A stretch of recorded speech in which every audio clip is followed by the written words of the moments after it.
ጋላታሳራይ ለብሩኖ ፈርናንዴዝ ለማስፈረም የ43 ሚሊዮን ሂሳብ አቅርቧል። የማንቸስተር ዩናይትድ ምላሽና የካሪክ እቅድ ምንድን ነው?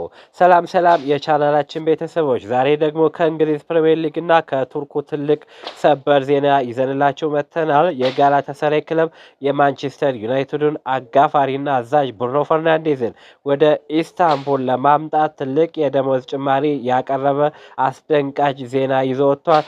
ዩናይትዶች ምን አሉ? ብሩኖ ምን ይወስናል? አብራችሁን ቆዩ፣ አብረን እናያለን። የቱርኩ ሻምፒዮን ጋላታሳራይ ለብሩኖ ፈርናንዴዝ እስከ 42.8 ሚሊዮን ፓውንድ የሚደርስ የዝውውር ሂሳብ ለማቅረብ ተዘጋጅቷል። የክለቡ ፕሬዝዳንት ዱርሱን ኦዝቢክ ዝውውሩን በግላቸው እየመሩት ይገኛሉ።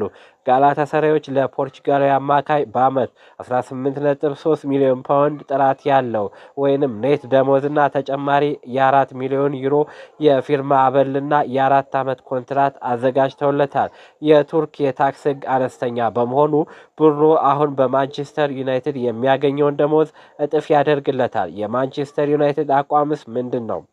ነገር ግን ማንቸስተር ዩናይትዶች ካፕቴናቸውን በጭራሽ ለመሸጥ ፍላጎት የላቸውም። ማይክል ካሪክ ለብሩኖ ለቡድናቸው የወደፊት እቅድ በጣም አስፈላጊ ተጫዋች እንደሆነ ያምናል። በተጨማሪም ለብሩኖ ውል የነበረው የ65 ሚሊዮን ፓውንድ ውል ማፍረሻ ባለፈው ወር ያበቃ በመሆኑ ዩናይትዶች ተጫዋቹን የመጠበቅ ሙሉ የበላይነት አለባቸው።